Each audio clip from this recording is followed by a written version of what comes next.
Hello friends, welcome to my channel. In this video, I'm going to show you how to make a simple tiffin sambar to serve with idlis and dosas. And you don't need sambar powder for making this sambar. Let's get started. In a pressure cooker, add half cup of washed tur dal. To this, add 1.5 cups of water and half teaspoon of turmeric powder, half teaspoon of asafoetida and 4 crushed garlic. Mix well, and generally while cooking dal, if you add little bit of oil, it will make the cooking process easier. So I'm going to add just half teaspoon of oil, and you can close the pressure cooker and cook them for 3 whistles. I've cooked it for 3 whistles, and let's open it and have a look. Dal has been cooked to soft, and you have to mash it really well. Only then the consistency of the sambar will be nice. Again, turn on the heat and add 2 cups of water. Mix well and bring it to boil.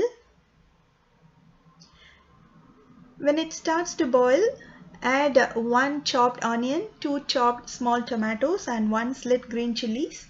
You can add everything together. Add salt to taste. And then give it a mix and let it cook till the onions and tomatoes get softer. It will take at least 10 minutes. Keep mixing in between and cook them. Now you can see it's been cooked for 10 minutes and the onion and tomatoes got mashed up so well. At this stage, I have soaked a small gooseberry sized lemon in water and I've taken that extract. Add the tamarind extract and give it a mix and bring it to boil and let it boil for at least 5 minutes so that the raw smell of the tamarind extract goes off. Mix it now and then. It's been 5 minutes now. Turn off the heat and we are going to add the temperings. For this, I've heated up 1 tablespoon of oil. To this, I add 1 teaspoon of mustard seeds and urad dal and 1/4 teaspoon of fenugreek seeds.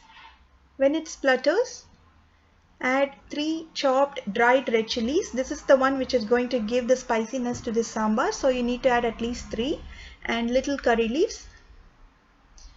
Mix them together and you can add the temperings to the sambar.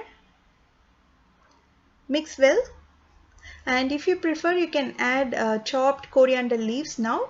And that's all. Such a simple and easy and tasty tiffin sambar is now ready. Do try this recipe at home and post your comments. If you like this video and if you wish to watch more such interesting recipes, do subscribe to this channel. Thanks for watching.